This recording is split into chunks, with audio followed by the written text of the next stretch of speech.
বিটিসিৰ ২ number দুটমা সমষ্টিৰ চুকেকোণে মিত্ৰজোঁটৰ প্ৰাৰ্থী ৰবিৰাম নাৰ্জাৰীৰ নিৰ্বাচনী প্ৰচাৰ ইউপিপিএল দল ত্যাগ কৰি বিপিএফ দলত যোগদান দুখনকৈ নিৰ্বাচনী কাৰ্যালয় মুকলি এনডিএৰ প্ৰাৰ্থী জয়ী নিশ্চিত বুলি দাবী ৰবিৰাম নাৰ্জাৰীৰ বিধানসভা নিৰ্বাচনলৈ মাজত কেইটামান দিন বাকী প্ৰতিগৰাকী নিজ নিজ সমষ্টিৰ চুকেকোণে চলাই গৈছে নিৰ্বাচনী প্ৰচাৰ ঠিক একেদৰে গোসাইগাঁৱৰ ২ নম্বৰ দতমা বিধানসভা সমষ্টিৰ চুকেকোণে দিনে নিশাই চলাই গৈছে নিৰ্বাচনী প্ৰচাৰ বিজেপি বিপিএফ দলৰ যৌথ প্ৰাৰ্থী ৰবিৰাম নাৰ্জাৰীয়ে চলাই গৈছে প্ৰচাৰ অভিযান ২ নম্বৰ দতমা সমষ্টিৰ চেৰফাংগুৰি আৰু কচুগাঁৱত দুখনকৈ নিৰ্বাচনী সভা অনুষ্ঠিত হয় নিৰ্বাচনী সভাত ইউপিপিএল দলৰ ব্লক পৰ্যায়ৰ সক্ৰিয় নেতাকৰ্মী বিপিএফ দলত যোগদান কৰে প্ৰায় ৩০০ শতাধিক ইউপিপিএল দলৰ নেতাকৰ্মী যোগদান কৰি এনডিএৰ প্ৰাৰ্থী ৰবিৰাম নাৰ্জাৰীৰ ভেটি মজবুত কৰি তোলে লগতে দুখনকৈ নিৰ্বাচনী কাৰ্যালয় মুকলি কৰে ৰবিৰাম নাৰ্জাৰীয়ে ৰাজ্যে ভুল নকৰে উন্নয়নৰ স্বাৰ্থত ওলাই আহিছে বিজেপি আৰু বিপিএফ দলে কৰা কাম কাৰ্যৰ প্ৰতি আকৃষ্ট হৈ ৰাজ্যে চৰকাৰৰ লগত থাকিব বিচাৰিছে অসমত বিজেপি দলে চৰকাৰ গঠন কৰিব আৰু বিটিচিত এনডিএ দলৰ প্ৰাৰ্থীসকলে জয়ী হ'ব তাত কোনো সন্দেহ নাই বুলি মন্তব্য ৰবিৰাম নাৰ্জাৰীৰ প্ৰথম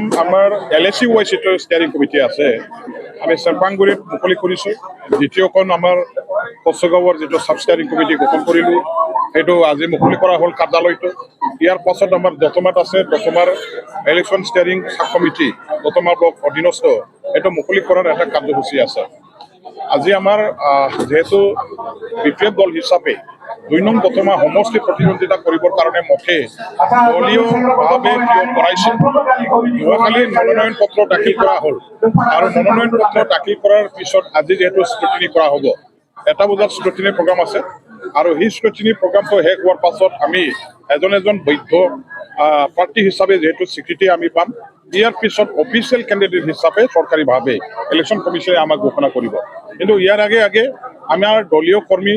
দলীয় যিবিলাক আমাৰ সাপোৰ্টাৰ আছে তেখেতসকলে দলীয়ভাৱে থিয় কৰোৱা প্ৰাৰ্থীজনক জিকাবৰ কাৰণে ইতিমধ্যে ফিল্ডত সোমাই ৰাইজৰ মাজত কাম কৰি আছে ৰাইজৰ বিপুল সমৰ্থন আদায় কৰিবৰ কাৰণে তেওঁলোকে বিভিন্ন পন্থাৰে কাম কৰি আগুৱাই গৈ আছে যাৰ ফলত আজি আমি দেখিবলৈ পাইছো আমাৰ ২ নং দতমা এমএলএ সমষ্টি অন্তৰ্গত বিভিন্ন প্ৰাইমাৰী অঞ্চলবিলাকত আমাৰ বিশেষকৈ বিপিএফৰ প্ৰতিদ্বন্দ্বী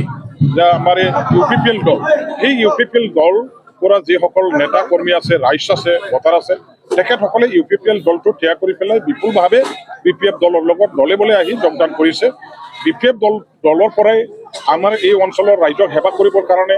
বিটিচি অঞ্চলৰ সৰ্বাংগীন উন্নয়নৰ আমাৰ যিটো কাম এই কামৰ লগত জড়িত হ'বৰ কাৰণে আমাৰ বিৰোধী দলবিলাকে বিপিএফ দলৰ দলে বলে যোগদান কৰি আছে আৰু এই যোগদানৰ যিটো আমাৰ কাৰ্যসূচী সেইটো চলি থাকিব